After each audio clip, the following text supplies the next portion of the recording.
Bonjour à tous et bienvenue sur Bonjour Casse Français, c'est Henri qui vous parle. Aujourd'hui nous sommes en après-midi et j'espère que vous passez une excellente journée. Amélie est avec moi comme toujours. Salut Henri, salut à tous nos auditeurs, c'est Amélie. Je suis vraiment contente d'être ici avec vous aujourd'hui. Nous avons un sujet vraiment intéressant à discuter, non ? Absolument, aujourd'hui nous allons parler de quelque chose qui peut vraiment changer votre vie. Nous allons discuter de pourquoi votre façon de penser est plus importante que vos talents naturels. C'est un sujet qui me passionne beaucoup. Oui, et avant de commencer, j'aimerais poser une question à nos auditeurs. Vous qui nous écoutez, est-ce que vous pensez que le talent est la chose la plus importante pour réussir ? Laissez-nous un commentaire, nous adorons lire vos réponses. Excellente question, Amélie. Tu sais, quand j'étais jeune, je pensais que les personnes qui réussissaient étaient simplement nées avec un talent spécial. Je regardais les musiciens, les sportifs, les artistes, et je me disais qu'ils avaient quelque chose que je n'avais pas. Je comprends totalement. Moi aussi j'ai pensé comme ça pendant longtemps. Mais un jour, j'ai lu une histoire qui a complètement changé ma perspective. C'était l'histoire de 2 étudiants dans une classe de mathématiques. Oh, raconte-moi, j'adore les histoires.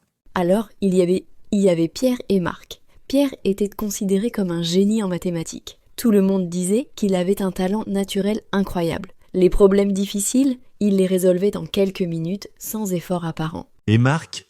Marc était différent. Au début, il trouvait les mathématiques très difficiles. Il devait trop travailler dur pour comprendre chaque concept. Mais voici la chose intéressante. Marc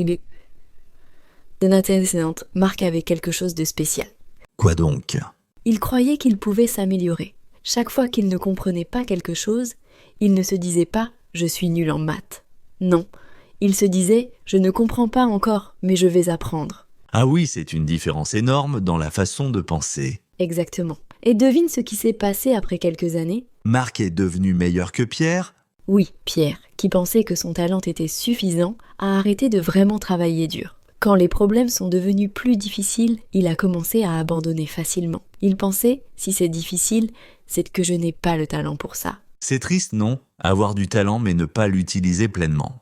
Oui, c'est vraiment dommage. Mais Marc, lui, a continué à progresser.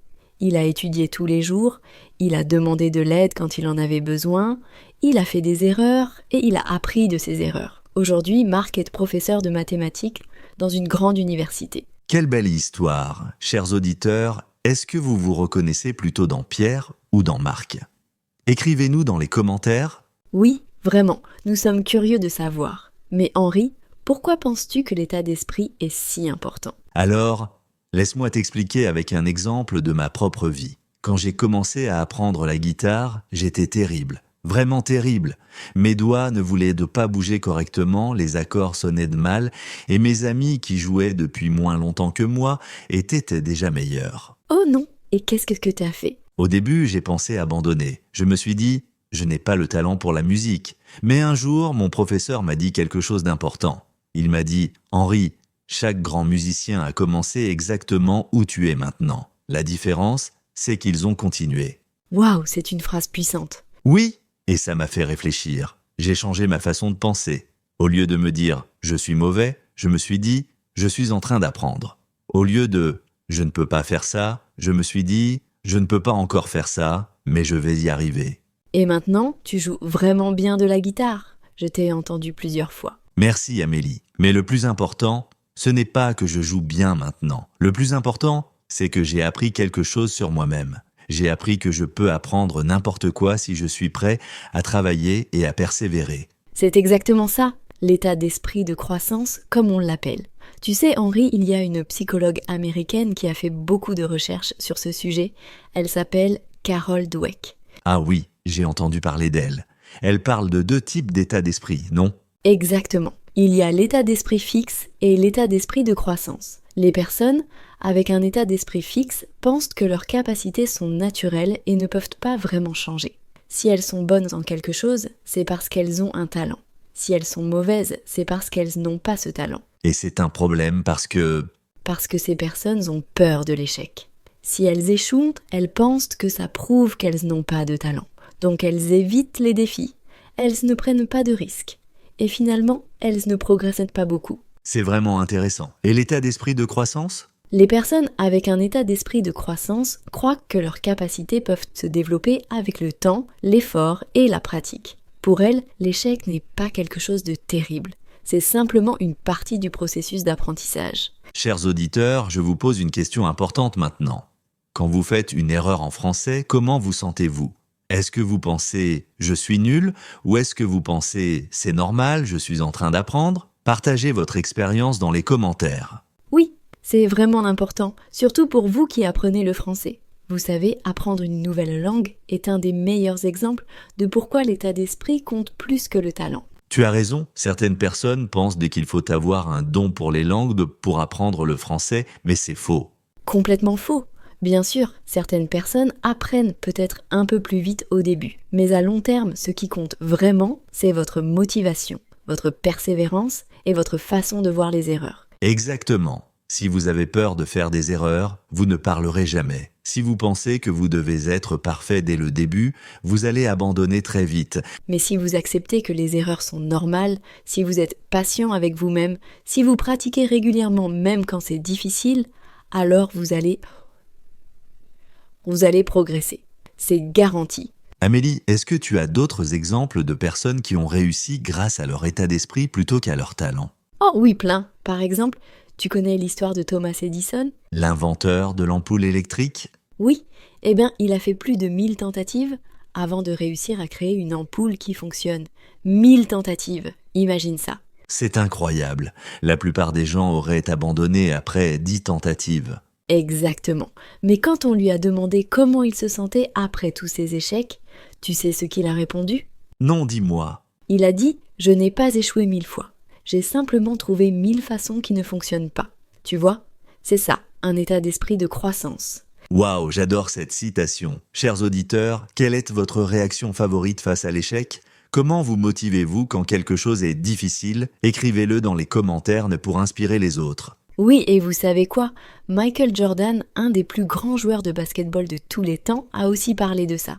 Il a dit qu'il a raté plus de 9000 tirs dans sa carrière. Il a perdu presque 300 matchs. Mais c'est exactement pour ça qu'il a réussi.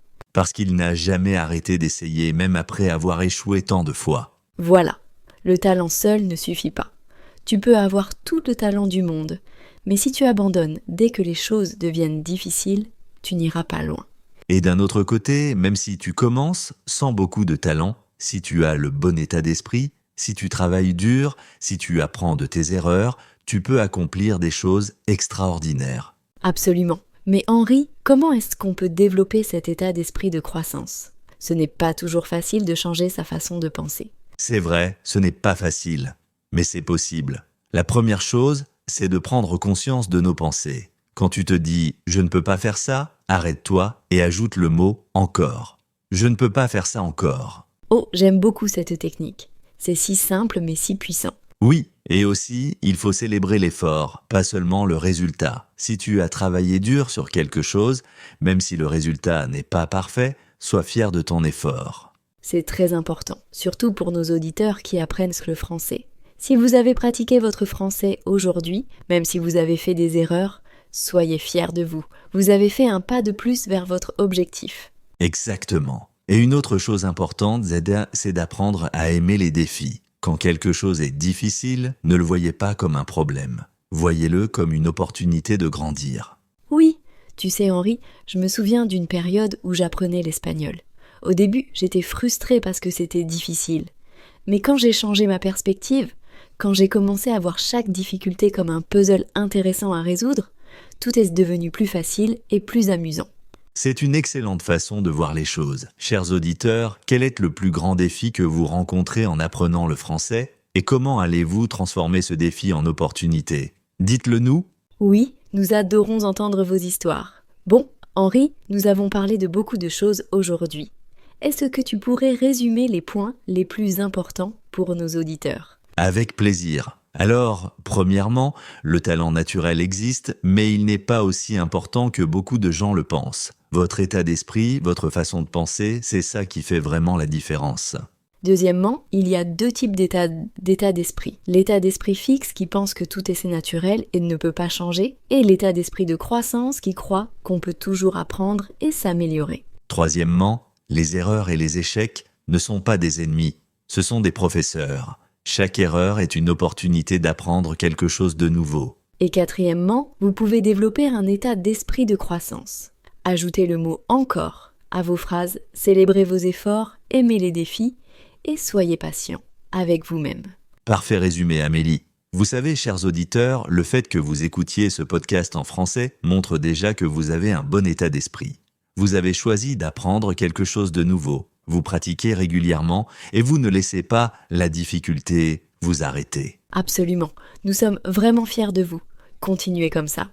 Et n'oubliez pas, chaque fois que vous écoutez notre podcast, chaque fois que vous pratiquez votre français, vous devenez un peu meilleur. Le progrès n'est pas toujours visible immédiatement, mais il est là. Très bien dit. Bon, je pense qu'il est temps de terminer notre épisode d'aujourd'hui. Mais avant de partir, Amélie, quelle est ta phrase préférée sur l'état d'esprit ? Oh, c'est une question difficile. Il y en a tellement de bonnes. Mais je pense que ma préférée, c'est « La seule limite à notre réalisation de demain sera nos doutes d'aujourd'hui ». Ça veut dire que si nous arrêtons de douter de nous-mêmes, nous pouvons faire des choses incroyables.